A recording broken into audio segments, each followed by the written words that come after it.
Hello everyone, welcome back to my channel सानो सिखा दो लोग पे आपका एक बार फिर से स्वागत है। तो यहाँ हो चुकी है सुबह, सूरज निकला है अभी और अब करेंगे सुबह का काम। सुबह सुबह का वातावरण जो होता है वो बहुत ही शांत होता है, साफ स्वच्छ वातावरण होता है सुबह का। कोई भी काम हम सुबह सुबह करते हैं तो काम में भी मन लगता है। और ये देखो, मोर आ गया है अपने पेड़ से उतर कर। रात भर ये पेड़ों पर रहते हैं, सुबह होते ये छत पे आ जाती हैं इस तरह से।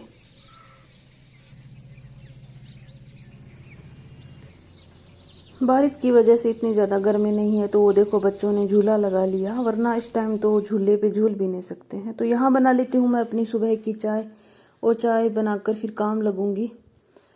जब तक चाय बन रही है तब तक मैं खोल कर आती हूँ बाहर का गेट, यानी सुबह उठते ही ये गेट खोलना ज़रूरी होता है। तो सुबह उठते ही मैं गेट खोल दूँगी। आज थोड़ी लेट हो गई है, वैसे जल्दी ही खोल देती हूँ। तो यहाँ पे चाय बन के हो गई है मेरी रेडी। तो अभी चाय पी के मैं बाहर की झाड़ू निकालूंगी। कुछ दिनों से बाहर की सफाई अच्छे से नहीं हो पाई है, तो बहुत ज़्यादा पत्ते वगैरह उड़ के आ गए हैं।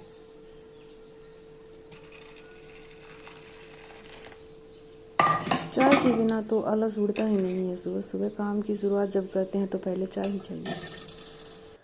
तो यहाँ पे ये है भूंगरा, जो एक दिन मैंने बनाया था ना, खींच से जो झाड़ू बनती है उसको भूंगरा बोलते हैं। तो ये मिट्टी तो जम चुकी है बारिश के पानी से, लेकिन पत्ते जो होते हैं वो पत्तों का ही कचरा है खाली बस। तो इनको मैं अभी इकट्ठा करके बाहर डाल दूँगी, तो यहाँ पे ये जगह जो है बिल्कुल साफ़ हो जाएगी। बारिश की वजह से घास निकल आई है ज़मीन से, तो ये कचरा है, इसके अंदर फंस जाता है तो थोड़ा सा मुश्किल होता है निकालना।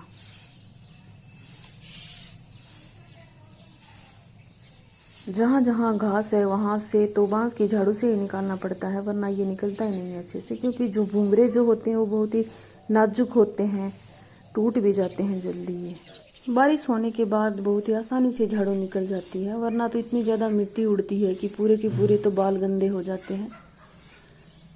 तो बारिश हो गई है तो मिट्टी जम चुकी है, लेकिन इतने आसानी से झाड़ू निकल रही है। ऊपर का जो कचरा है वो सूख चुका है और ये अच्छे से इकट्ठा हो रहा है। तो बारिश के बाद यहाँ पे साफ़ सफाई करना मुझे बहुत ही अच्छा लगता है।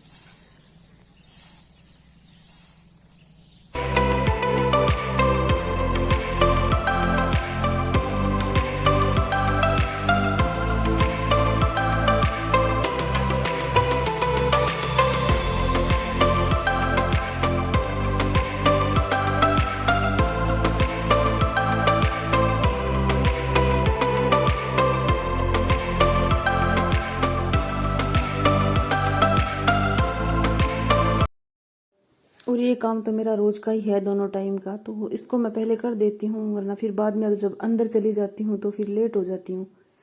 तो सबसे पहले बाहर निकलती हूँ उसी टाइम ये कर देती हूँ याद करके।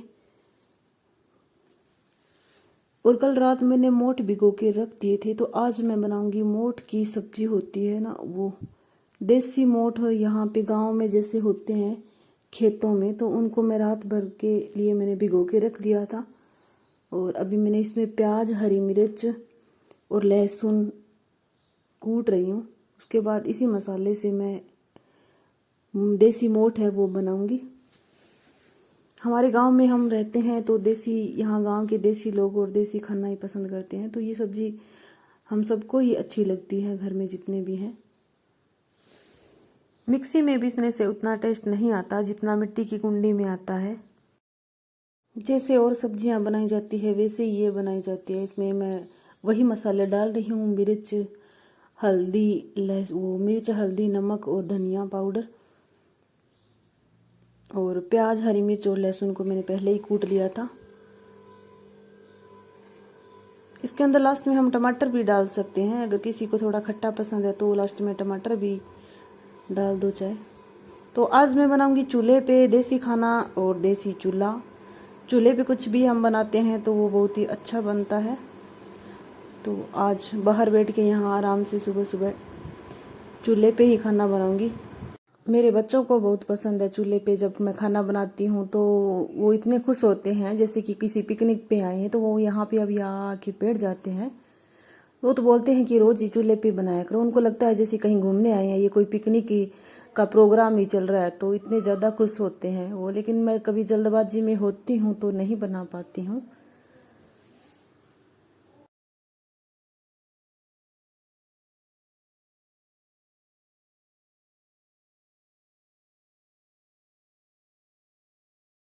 चूल्हे की आंच को जितना धीमा रखा जाए उतना ही खाना अच्छा बनता है और बर्तन भी ज़्यादा काले नहीं होते हैं।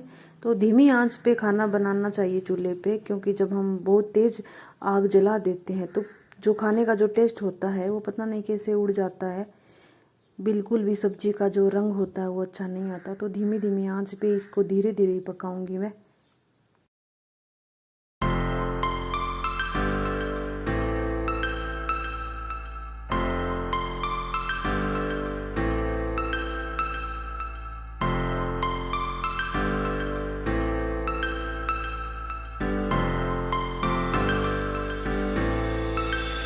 Start floating to the sky. The summer was alive, going to the end of time. I can see the daylight. I swear perfect in the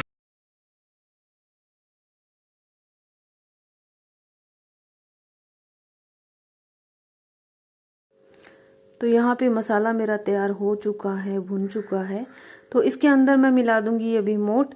साबुत अनाज खाने के लिए बहुत ज़्यादा पौष्टिक होते हैं खाने में, और बच्चों के लिए तो बेहद ही अच्छे होते हैं साबुत अनाज, तो इनको खाना चाहिए।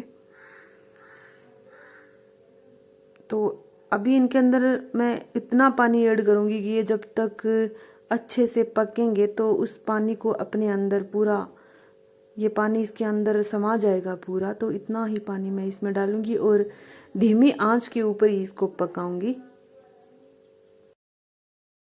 इनको हम अंकुरित करके भी बना सकते हैं, यानी दिन भर इनको भिगो के रखो और फिर पूरी रात एक कपड़े में लपेट कर और किसी गद्दे के नीचे दबा के जब हम इसको रखते हैं तो सुबह तक ये इनमें से हरी हरी पत्तियां सी निकल जाती है, तो इससे वो अंकुरित हो जाते हैं, वो और भी ज़्यादा अच्छे बनते हैं।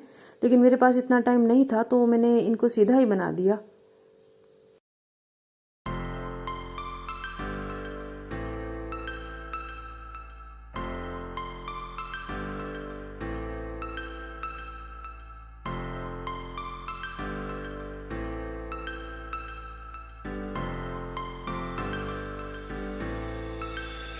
start floating to the sky. The summer was alive, going to the end of time. I can see the daylight. I swear perfect in the really end. Just so like a stranger, so far away from me. You said you're longing for me, but I managed from straight. मैंने इनको बिल्कुल धीमी आंच पे ही पकाया है और साथ ही साथ मैंने आटा भी लगा लिया। जब तक ये पका तब तक मैं बीच में 2-3 काम भी करके आ गई। तो ये धीरे धीरे धीमी आंच पे अच्छे से पक चुके हैं अभी, और साथ ही बना लूँगी मैं अभी रोटी।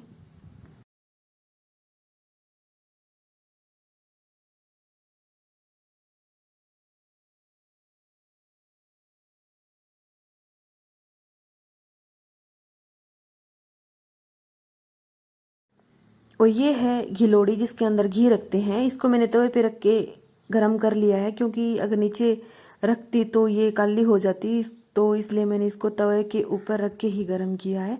गांव में जो लोग घी रखते हैं जिसमें, उसको घिलोड़ी बोलते हैं, और ये सिल्वर की छोटी सी देगची होती है।